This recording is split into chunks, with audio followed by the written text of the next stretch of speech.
Our conversation is with Mr. Yuri Alexandrovich Bezmenov. Mr. Bezmenov was born in 1939 in a suburb of Moscow. He was the son of a high-ranking Soviet Army officer. He was educated in the elite schools inside the Soviet Union and became an expert in Indian culture and Indian languages.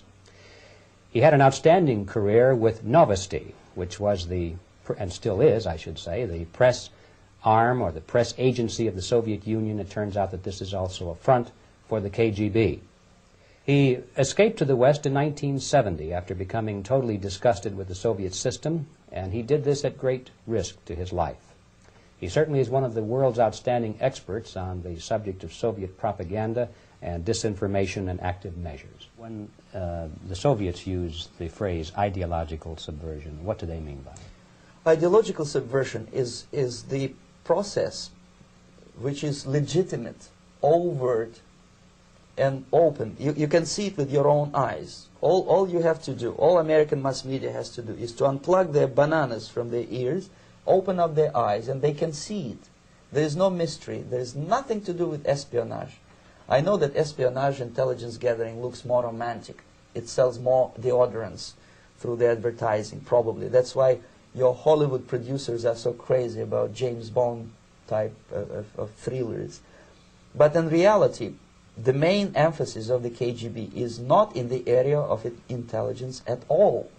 According to my opinion and opinion of many defectors of my caliber, only about 15% of time, money, and manpower is spent on espionage as such. The other 85% is a slow process which we call either ideological subversion or active measures, активные мероприятия in the language of the KGB, or psychological warfare.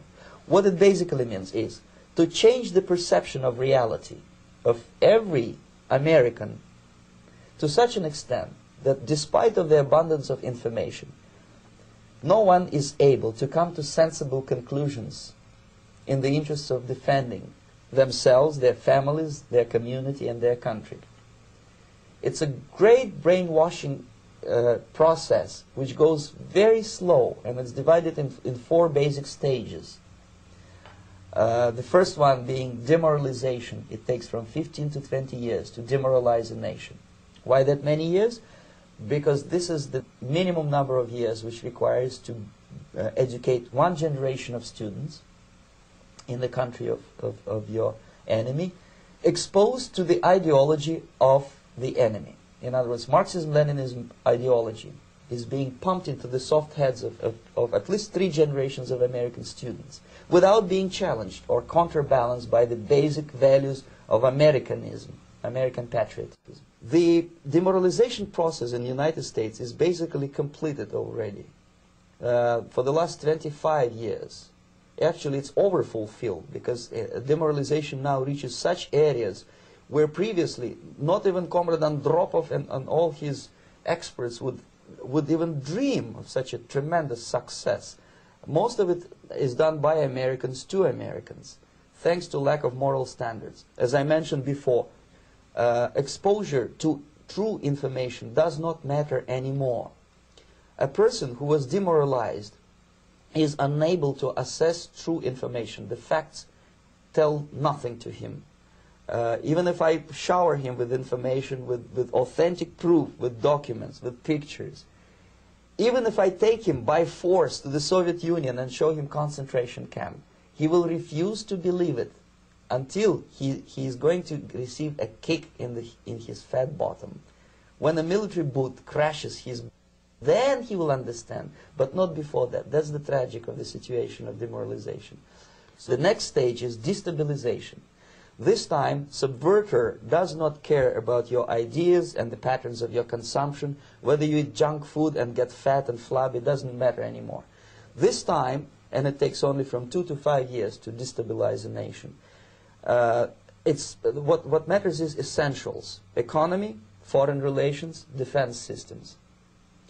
And you can see it quite clearly that in some areas, in such sensitive areas as defense and economy, the influence of Marxist-Leninist ideas in the United States is absolutely fantastic. I could never believe it 14 years ago when I landed in this part of the world that the process will go that fast.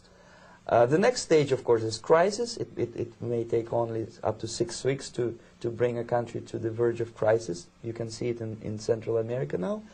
And after crisis, with a violent change of power, structure, and economy, you have so-called the period of normalization. It may last indefinitely. Normalization is a cynical expression borrowed from Soviet propaganda. When the Soviet tanks moved into Czechoslovakia in '68, Comrade Brezhnev said, "Now the situation in brotherly Czechoslovakia is normalized."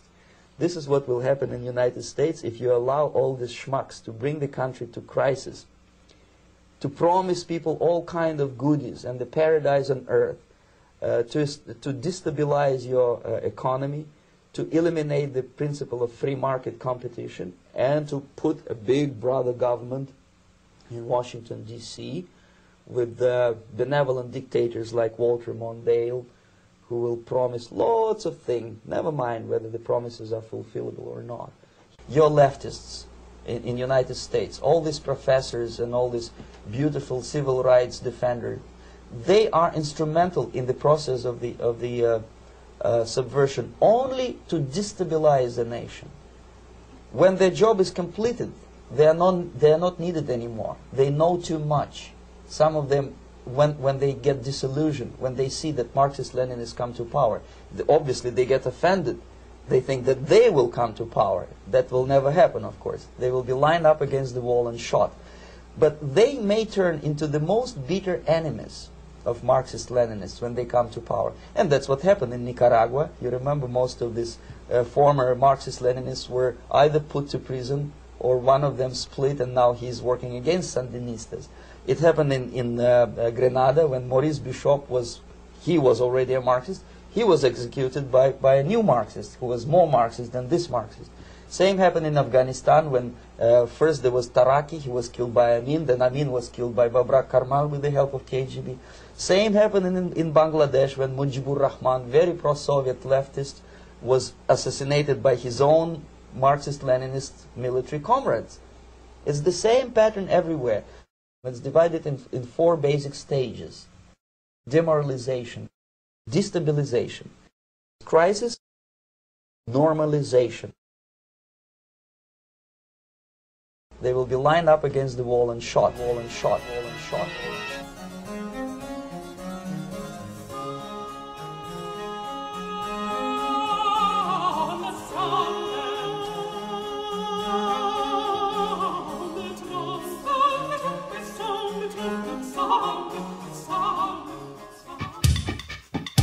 Hey! Is this my turn? You want me to sing now? Okay.